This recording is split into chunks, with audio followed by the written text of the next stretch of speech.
क्या आपने कभी ऐसे नंबर देखे हैं जो ना ही कभी दोहराते हैं और ना ही कभी खत्म होते हैं? हाँ, वही √2, √3, पाई।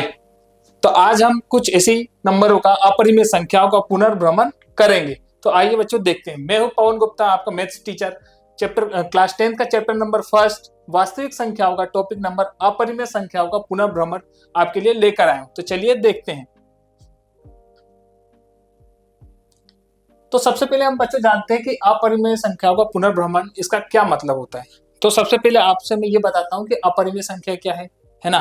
तो अपरिमेय संख्या मैंने आपको बताया था, ऐसी संख्या है जिसका दशमलव के बाद ना ही उसका प्रसार कभी रुकता है और ना ही वो संख्याएं कभी पुनरावृत्ति होती है ना। सेम नंबर कभी भी नहीं होते हैं। कब? दशमलव के बाद। जैसे मान लो, जैसे मैं बोलूं, पहले सबसे पहले ये समझो, जैसे 1/3 है तो इसका बच्चों क्या होगा? 0.333 है ना, अनंत तक। तो इसको आप क्या लिख सकते हो? 0.3 के ऊपर बार। तो ये तो देखो क्या हो रहा है, 3 सेम नंबर है, तो ये तो हमारा परिमेय हो जाएगा। इसको हम अपरिमेय नहीं कहेंगे।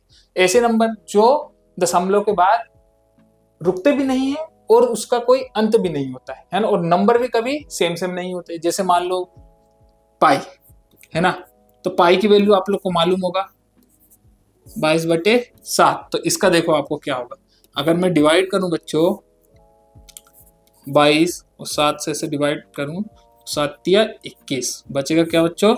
1। दशमलव लगाओगे, 1 जीरो बढ़ाओगे, 7 एकम 7, बचा क्या बच्चों? 3। फिर एक और 0 लगा सकते हो है ना, तो 7 चौक 28, बचा क्या बच्चों? 2। फिर एक और 0 लगा सकते हो, 7 दूनी 14, बचा क्या? 6।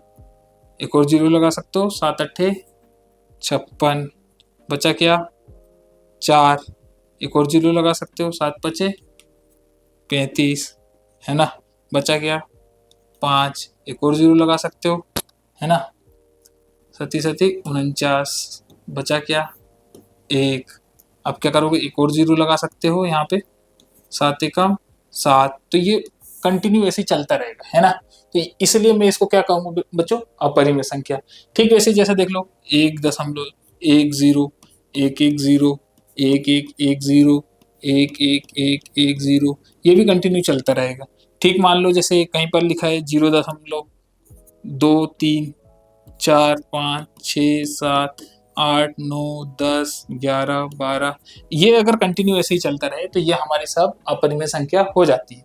तो इसी के पुनर्भ्रमण कहने का मतलब जो दशमलव के बाद निरंतर ऐसी चलती जाए, उसका कोई अंत ना हो है ना, वो संख्याएं भी रिपीट ना हो, तो इसलिए हम ऐसी संख्याओं को क्या कह देते हैं? अपरिमेय संख्याओं का पुनर्भ्रमण है ना। तो इस व्याप पर कुछ क्वेश्चन है बच्चों, कुछ एग्जाम्पल्स है, वो मैं आपको समझाने की कोशिश करता हूं है ना।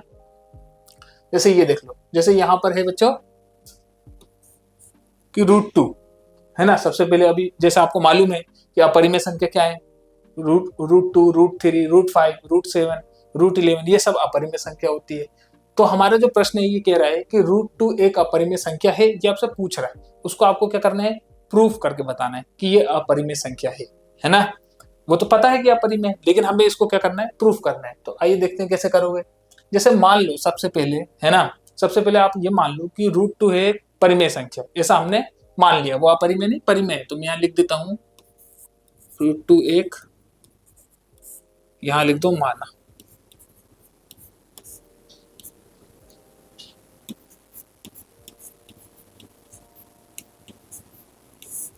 परिमेय संख्या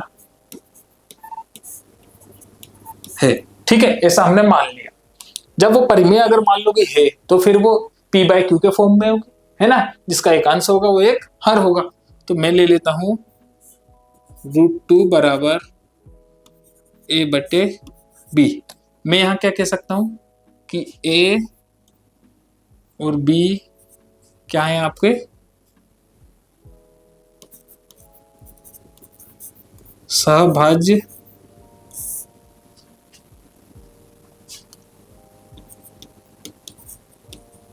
संख्या है ना, सहभाज्य संख्या है। अब मैं यहाँ पे क्या करूंगा? स्क्वायरिंग ऑन बोथ साइड, मतलब दोनों साइड स्क्वायर करूंगा, उससे कोई फर्क नहीं पड़ता। LHS और RHS में हम दोनों साइड क्यूब कर दें या स्क्वायर कर दें या मल्टीप्लाई कर दें, बस शर्त ये कि दोनों साइड सेम नंबर से होना चाहिए। तो इक्वेशन पे बच्चों उससे कोई फर्क नहीं पड़ता है ना। तो मैंने मान लो इधर भी कर दिया √2 का स्क्वायर और ये 1/a/b के ऊपर भी स्क्वायर कर दिया, है ना। तो इससे क्या होगा, ये तो हमारा बन जाएगा स्क्वायर से रूट कैंसिल, ये हो जाएगा a²/b²। इधर क्या हो जाएगा 2, है ना।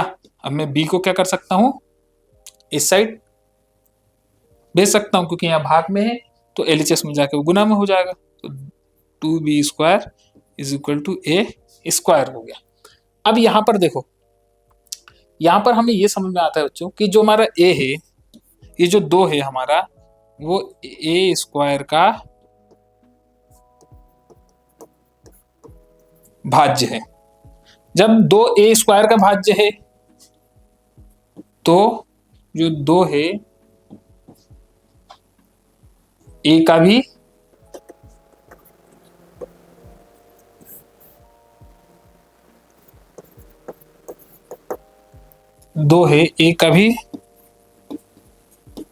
भाज्य होगा, है ना। ऐसा मैं क्यों कह सकता हूं, क्योंकि जो 2 है वो a² का मल्टीपल है। इसका मतलब तो यही हुआ ना कि जो 2 है वो a का भी मल्टीपल होगा, क्योंकि यहां पर देखो a² का मतलब क्या है, a × a, यहाँ पे 2 × b² है। इसका मतलब जो 2 है वो a² का मल्टीपल है, मतलब a का भी मल्टीपल होगा। इसका तो यही मतलब होता है ना। इस तो मैं इससे ये कह सकता हूँ, नेक्स्ट स्लाइड पे देखना अब आप, है ना। नेक्स्ट देख लो, यहाँ पर हमारा अभी तक क्या था, 2b² = a², है ना। तो इसका मतलब ये हुआ कि जो 2 है हमारा a² है, मैं ये कह सकता हूं, है ना,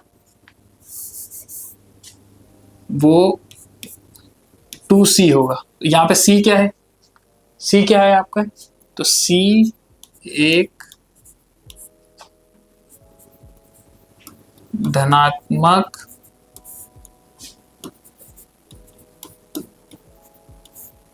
पूर्णांक है। c क्या है यहाँ पे, धनात्मक पूर्णांक है। ऐसा इसका क्या मतलब हुआ, a² को मैंने, सॉरी a² नहीं,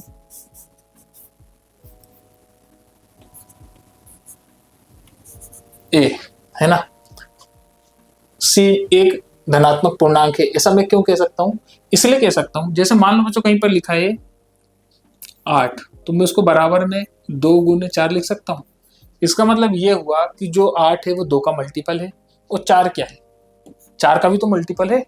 तो उसी 4 को यहाँ पर मुझे फिक्स पता नहीं है, इसलिए मैंने उसको क्या मान लिया है, एक c मान लिया। ठीक है, कि जो हमारा a है वो 2 × c का एक मल्टीपल है ना।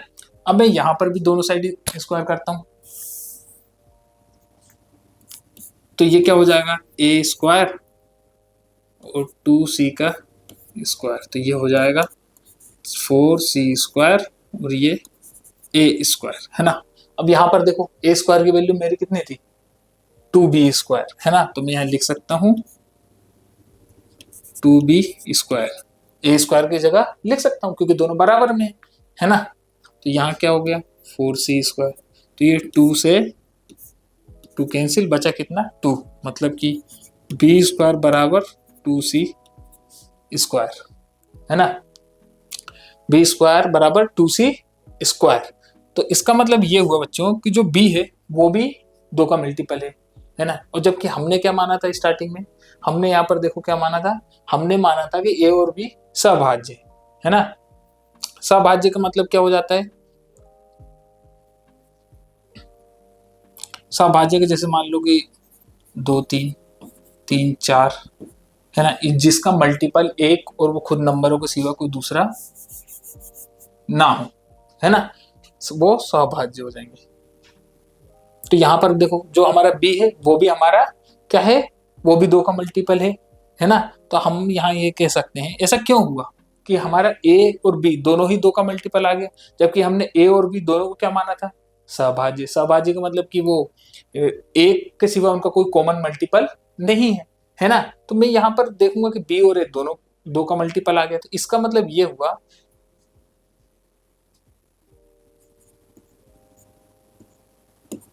कि हमारे द्वारा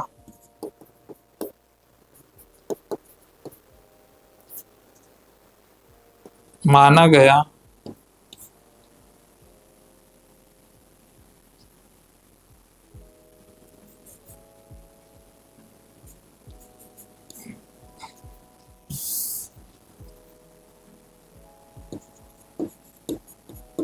ए और बी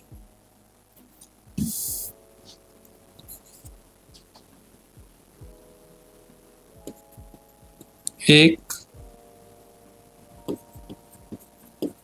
सभाज्य नहीं है, यह हमारा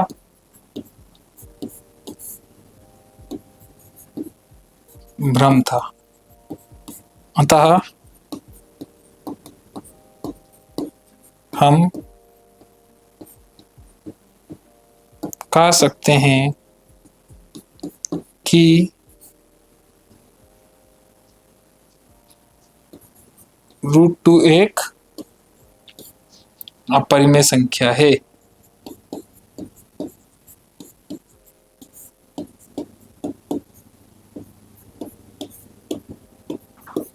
है ना, हम कह सकते हैं कि √2 एक अपरिमेय संख्या है, क्योंकि हमने जो माना था वो हमारा एक्चुअली में क्या था बच्चों, भ्रम था कि ए और बी हमारा क्या है, सहभाज्य, जबकि वो सहभाज्य नहीं है। क्यों? क्योंकि दोनों एक और उनके खुद के मल्टीपल के सिवा उनका मल्टीपल 2 भी है ना, इसलिए वो सहभाज्य नहीं हुए। अतः हम कह सकते हैं कि √2 एक अपरिमेय संख्या है ना, क्योंकि हमने जो माना था वो एक भ्रम था हमारा।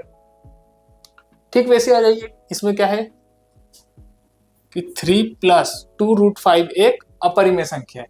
3 + 2√5 एक अपरिमेय संख्या, इसको हमें सिद्ध करना है ना। तो देखो कैसे सिद्ध करोगे, यहां पर भी देखो, सबसे पहले मान लो, माना कि 3 + 2√5 एक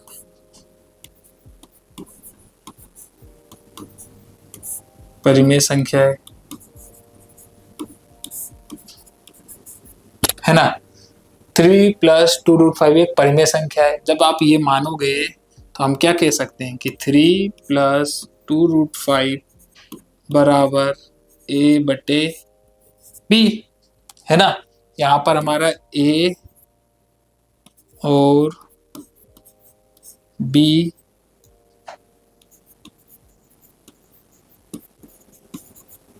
सहभाज्य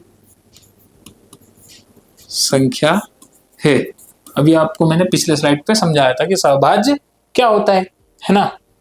अब देखो यहाँ पे क्या करोगे, दोनों साइड स्क्वायर करोगे। जब दोनों साइड स्क्वायर करोगे तो सबसे पहले एक काम करो, आप ये 3 को जो कि LHS साइड है उसको RHS साइड शिफ्ट करो, तो क्या हो जाएगा 2√5 और इधर हो जाएगा 1/b -3 है ना। यहाँ पे क्या कर सकते हो, अब आप ये कर सकते हो,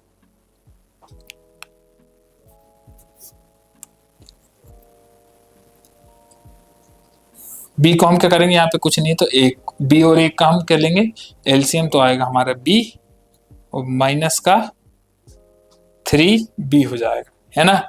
यहाँ पे हमारा क्या है 2√5।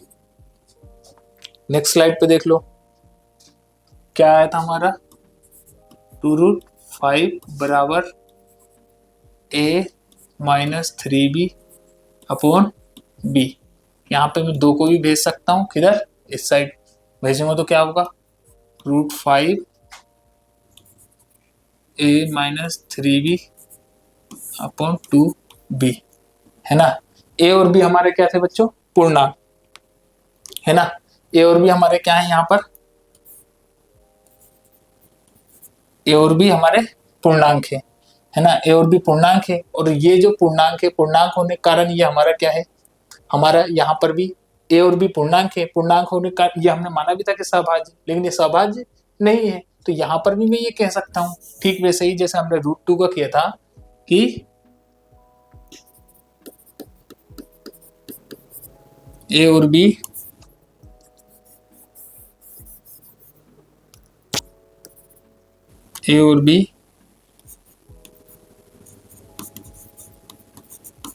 सहभाज्य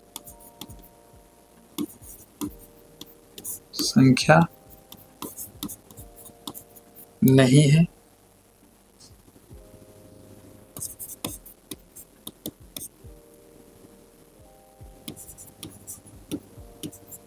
अतः हमारे द्वारा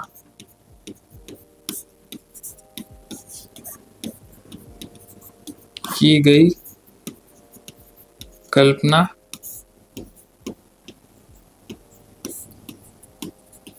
गलत है।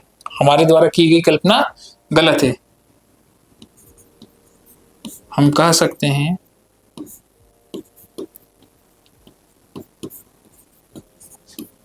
कि 3+2√5 एक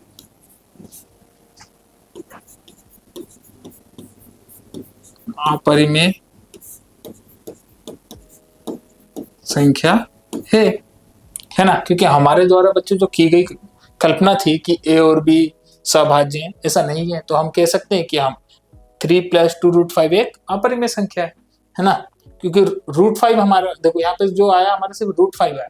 तो √5 जब नहीं है ना, √5 हमारा ये परिमेय नहीं है, ये एक अपरिमेय है। तो हम किसी भी अपरिमेय संख्या में कोई सी भी संख्या परिमेय हो या कोई से भी पूर्णांक या कोई भी नेचुरल नंबर जिसको हम प्राकृतिक संख्या कहते हैं, उसको अगर हम जोड़ें या घटाएं या गुना करें या भाग करें तो वो हमारा अपरिमेय संख्या ही आता है। इसलिए क्योंकि अपरिमेय संख्या का दशमलव प्रसार है नहीं, है ना, वो निरंतर चलता रहता है, ना ही वो रिपीट होता है, सेम नंबर उसके रिपीट भी नहीं होते। इसलिए आप किसी भी अपरिमेय संख्या में किसी भी परिमेय संख्या को अगर आप जोड़ोगे या घटाओगे तो वो हमारा जो रिजल्ट आएगा वो अपरिमेय संख्या ही आएगा। तो ये हमारा ये प्रूफ हो गया, है ना। ठीक वैसे देखो ये आ गया कि दर्शाइए कि 1/√2 एक अपरिमेय संख्या है। इसको भी हमें क्या करना है, दर्शाना है। तो इसके लिए क्या करेंगे, यहां भी मान लो कि 1/√2 एक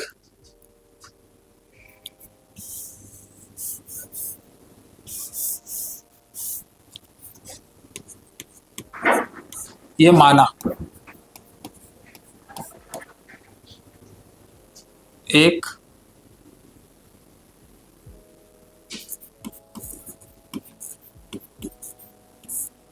परिमेय संख्या है ना। जब मानोगे तो इसमें ये भी मानोगे आप 1/√2 बराबर a/b, है ना। तो यहां पर देखो या a और b क्या है, एक सभाज्य संख्या है। तो यहाँ ये कह सकते हो आपका b किधर जाएगा बच्चों, इधर न्यूमरेटर में, यहाँ डिवाइड में तो यहाँ इनटू में जाएगा। तो 1 × b √2 आपका इधर साइड आ जाएगा, तो √2a हो जाएगा, है ना। अब ये रिजल्ट क्या है आपका, b बराबर a√2। अब दोनों साइड आप स्क्वायर करोगे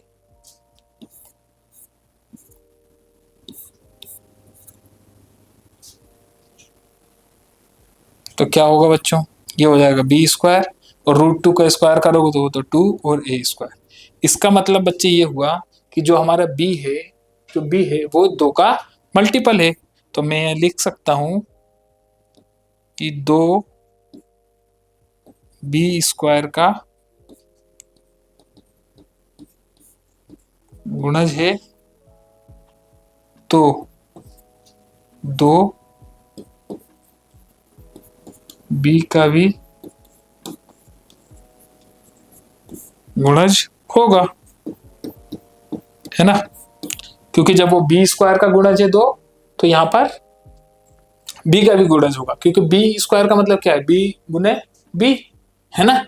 तो जब 2b² का है इसका मतलब क्या है, b का ही है।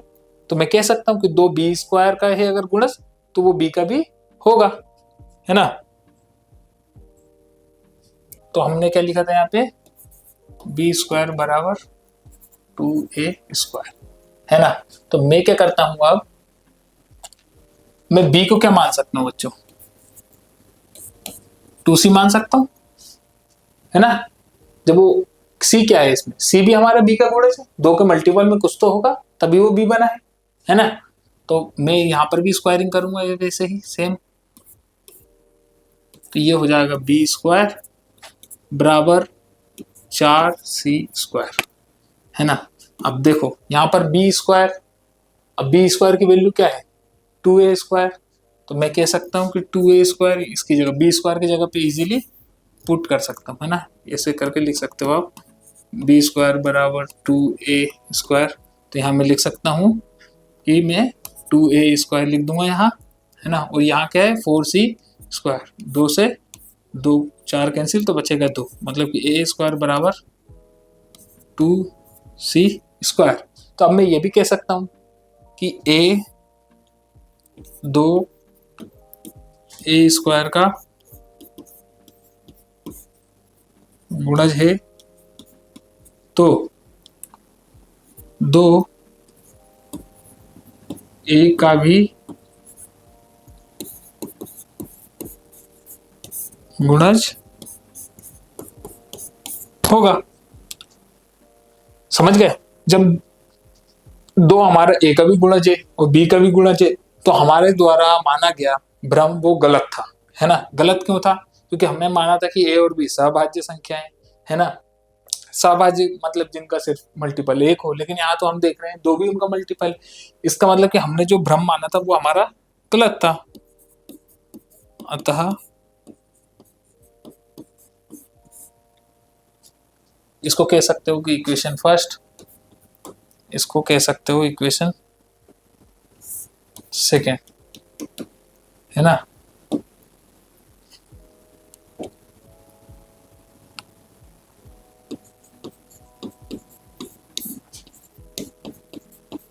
हमारे द्वारा माना गया भ्रम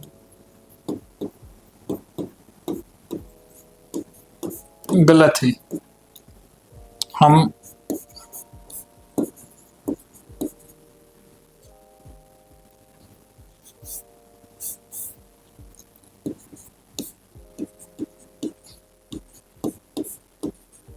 कह सकते हैं कि 1/√2 एक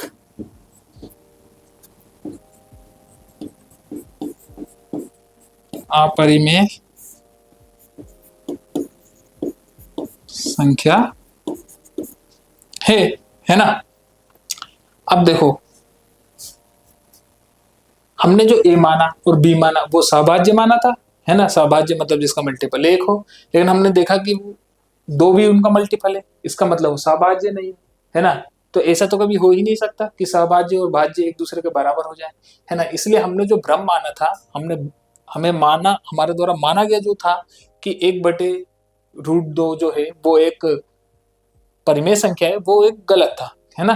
क्योंकि एलएचएस और आरएचएस में सहभाज्य और भाज्य बराबर नहीं हो सकते, इसलिए हम कह सकते हैं कि 1/√2 हमारा क्या है, एक अपरिमेय संख्या है। तो हम कह सकते हैं कि अपरिमेय संख्या कितनी मिस्टीरियस होती है ना। बस हमें इसको थोड़ा बस समझने की जरूरत है। अगर वीडियो अच्छी लगी हो तो लाइक करें, शेयर करें, सब्सक्राइब करें, और इसको आप और ज्यादा डिटेल में पढ़ना चाहते हो तो फ्यूके एजुकेशन ऐप डाउनलोड करें। Thank you.